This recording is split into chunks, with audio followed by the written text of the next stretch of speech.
Hello mayam, Indigenous Manipuri Foods ne mayam taram nokchari. Ngasidi thausu yamna changdaba healthy oiba kabong muri gi mixture amagi recipe amamu puduna lakchare. Adudi koi haunaba tawrase. Kabong muri se 300 gram lauzare. Mathang nikto ase. Niktokpagi step se soidana tawbiyo ko. Yam thajadana kabong muri se phattaba yam yawbane. Nikto ingai tanja sida amu ba yawrakpadu so sum khando haurase ko. Nungsa yamna marang kaina phangba mafamda laiba oitaragadi nungsada pung 2-3 su phawdokpiba yai. Niktokpasu loizare. Aina lauzariba laibak hawai yubi akangba aduga kismis se mayamna apamba changda hekta laubiba yai ko. Yamna laurikai sum hawbasu henbane. Moro atekpasidi 5 khak lauraga mayai tathokchare. Aduga aina ngasi sizinnagadaba spoon se yumda sum normal oina sizinnajaba teaspoon ama leire tablespoon khar chawkhatpado asi sizinajage. Maramdi measuring cup loinana lakpa teaspoon singdo leitaba misu sum yawba maleba ko. Kari patta sisu mayam soidana hapiyu ko leitaragadi hainadaba misu sum yawbane adubo thawda ngauthokrakanda achapotsida hapadu yamna mahau top ama pibaneba ko aduna leiragadi soidana hapinaba taw ko. Hojikse kenba matam oibanina mana singse kyadi phajadre adubo sum lauzare. Trick ama haizarake. Khang se medium to low flame da sahanbiro aduga ngatang ngauthokase. Sigi step se yam maru oi ko. Kabok muri di masagi kemjai haina sigi step se kanthokpiramgano. Masagi thaw thum kai loi tolakpa kanda chini su hapakdoinina ko.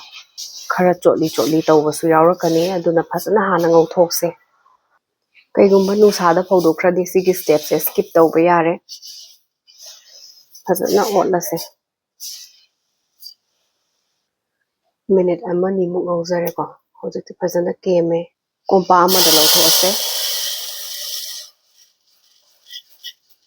Refined thawdo khara lauzarage. Laiba hawai do hana hapase. Medium to low flame da thammaga ngause high flame da thambigano. Munbasu hauree. Lokhatnaba tawjarage. Thaw singsi yari makai chithokpiramo. UV su color change tawba haure lokhatjarage. Punna hekta thammase. Kismis su hapchilase. Kismis di yam thubane ko. Chawkhatpa haure lauthokjarage. Kari patta hapase. Kari patta tawbasidi high flame da tawse. Phajana keme lokhatjarage. Hojikti moro atekpado hapchilase. Medium to low flame da ngaubiyu yam kaapane.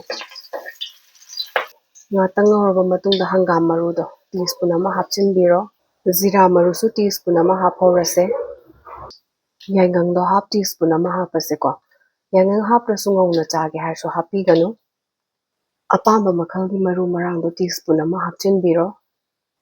Powder oiba hing do half teaspoon ama hapiro. Leitragadi hing achauba matum dabado adu oitaragadi machet ama khatang laubiyu.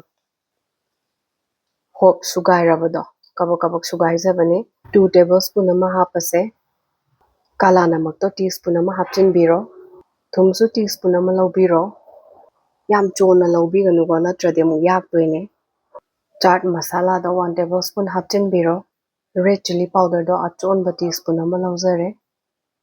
Amtang okhairase.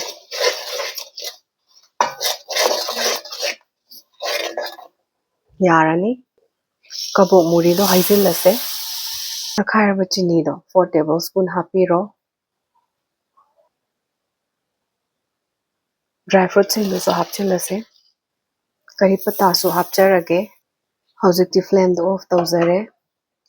Phajana okhairase.